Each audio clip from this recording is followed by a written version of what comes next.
Ok l'équipe, c'est R2Z, nouvelle vidéo Paris Sportif les amis pour l'Europa League de ce jeudi. Comme la semaine dernière les amis, je prends les équipes françaises et les grosses écuries qui jouent, notamment Arsenal et United. Avant de commencer la vidéo, je rappelle encore une fois, ça reste que des avis, il n'y a rien de sûr. Si tu veux savoir mon ticket perso, sur quoi je joue, tu m'as sur Telegram. Rejoins le groupe qui est dans la description et viens dans ma story sur Instagram. Tous les jours, j'ai mon ticket, ça te prend 5 secondes. Voilà, tu consultes un petit peu mes pronostics.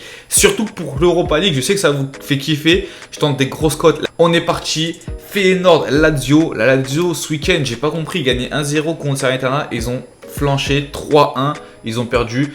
Après, ils restent bien classés quand même en Serie A. Je crois qu'ils sont à 5 ou 7 points de Naples. Ils sont 4e à l'heure actuelle, donc c'est pas trop mal.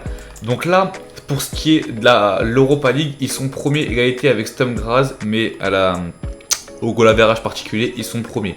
Ils se déplacent à Feyenoord, donc ça va être un match important. Je pense, je vous dis la vérité, c'est un match à 16h45. Pour moi, les deux équipes qui marquent, combinées avec Feyenoord, ne perd pas à domicile. Monaco qui joue contre Belgrade. Monaco qui joue clairement sa qualification. Le Ferencváros est assuré d'aller en Europa League. Par contre, Monaco, ils ont 7. Trabzonspor, ils ont 6. Et Belgrade, ils ont 6. Donc là, je vous dis, pour moi, Monaco, ils vont avoir la pression. Mais je pense que ça va le faire. Donc pour moi, Monaco gagne à domicile.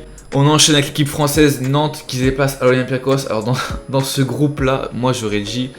Olympiakos favori. Au final, ils sont derniers avec 2 points. Ils ont quand même fait un nul contre Fribourg qui est premier du groupe et deuxième en Bundesliga. Donc, sur le match entre Olympiakos-Nantes, ça va être un match compliqué pour les Nantais parce que l'ambiance là-bas, c'est compliqué. Hein. Sur ce match-là, je pense que les Nantais, ils vont y aller avec le courage et qu'ils vont remporter au minimum 1 point. Donc, je prendrai le double chance.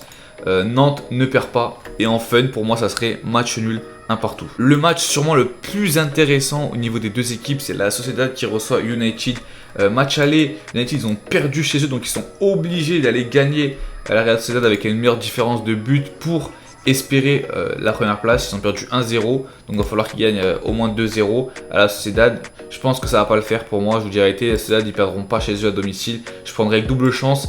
Sociedad ne perd pas à 1,65. Arsenal Zurich, bon, Saka qui est sorti sur blessure ce week-end face à Nottingham.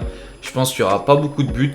Après Arsenal, ils sont obligés de gagner. Parce que s'ils ne gagnent pas, imaginons ils perdent et que PSV gagne, ils passent devant. Et je pense pas qu'Arsenal, ils veulent perdre leur première place. Donc je vais prendre Arsenal gagne avec moins de 3,5 buts dans la rencontre. Rennes qui reçoit l'AEK. Clairement, je pense qu'ils feront taf contre l'AEK en plus avec la manière. Donc pourquoi pas mettre Rennes gagne avec plus de 2,5 buts. Pour moi, ça reste une belle cote.